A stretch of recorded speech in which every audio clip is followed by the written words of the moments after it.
अयोध्या मंडल की सभी 5 सीटों पर बीजेपी का खराब प्रदर्शन बता रहा है कि यहां के लोगों ने मंदिर तो स्वीकार कर लिया, मगर मंदिर के नाम पर राजनीति करने वालों को दूर कर दिया।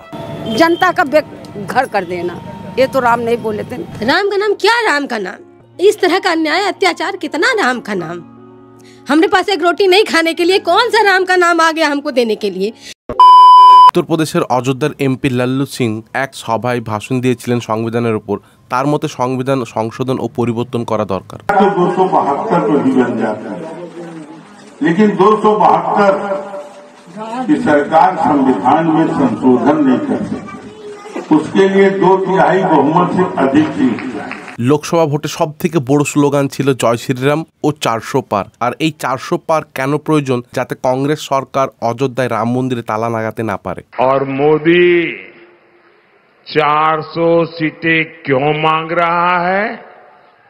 मोदी को 400 सीटें चाहिए ताकि कांग्रेस अयोध्या में राम मंदिर पर बाबरी ताला ना लगा दे।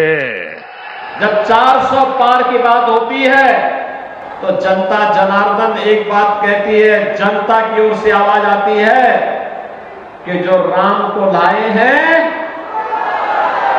जो राम को लाए हैं,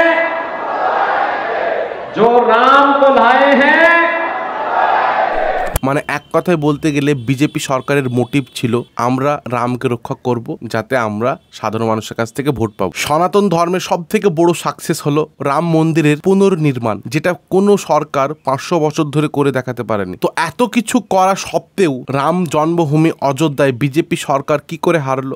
অযোধ্যায় বিজেপির হারটা ছিল সবথেকে বড় ধাক্কা। তার মানেটা বিজেপি সরকার ভালোভাবে জেনে গেছে যে তারা কেন অযোধ্যায় হারলেন।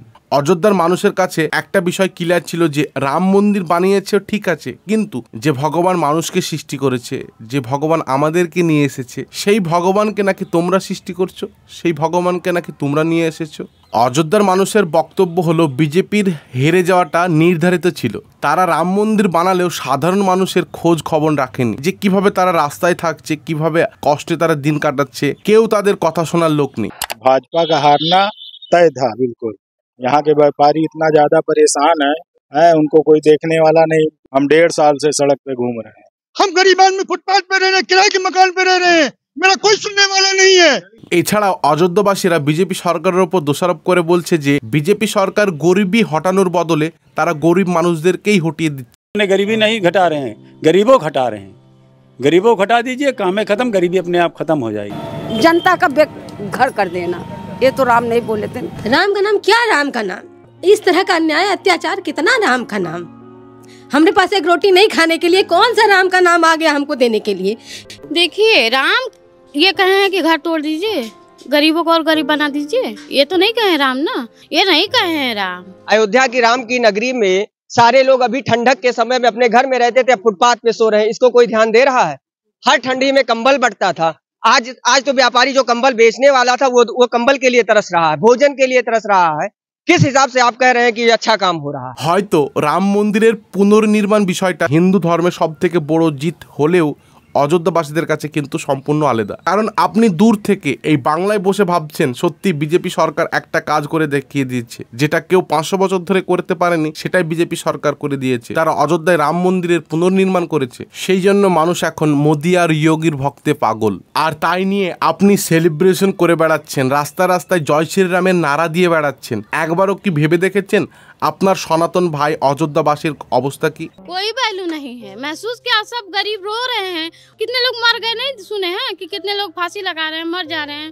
कहाँ से कोई करेगा, कहाँ से खिलाएगा पिलाएगा? न खेत बच रहा है, न घर बच रहा है, न कुछ बच रहा है, तो किसमें खाएंगे, किसमें देंगे? এই সমস্ত কিছুই হয়তো অযোধ্যায় বিজেপি সরকারের হারের কারণ হতে পারে। একটা কথা সব সময় মাথায় রাখবেন, একজন মুসলিম যদি পেট্রোল 105 টাকায় কিনে, তাহলে আপনাকেও 105 টাকাতেই কিনতে হবে। আপনি কোনোদিনই চাইলেও 101 টাকা বা 100 টাকাতে কিনতে পারবেন না, কারণ আপনাকে দেবেই না। আশা করছি ভিডিওটি দেখে ভালো লাগলো, আর যদি ভালো লেগে থাকে তাহলে অবশ্যই চ্যানেলটি সাবস্ক্রাইব করে একটি লাইক দিয়ে যাবেন। তো এখনকার মতো টাটা, বাই বাই, দেখা হচ্ছে আবার নেক্সট ভিডিওতে। জয় হিন্দ।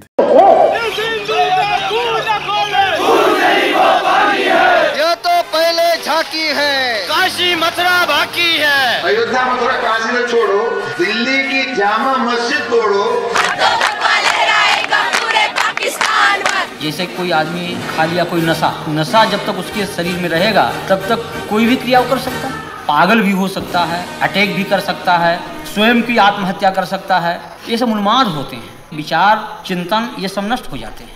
जो पूरे हिंदुस्तान के अंदर में इस तरह से दंगे फैलाए गए, ये मात्र एक सांप्रदायिकता का दंगा कुर्सी और पैसे के लिए फैलाए गए, न कि ये राम जन्मभूमि के। मैं तो ये कहना चाहता हूँ, मैं राम जन्मभूमि मंदिर का पुजारी हूँ। मैं बिल्कुल सत्य कह रहा हूँ आपसे कि आज तक विश्व हिंदू परिषद के लोगों ने वहाँ पर एक माला भी नहीं चढ़ाया, भगवान की पूजा अर्चना तक उन लोगों ने नहीं करवाया वहाँ पर।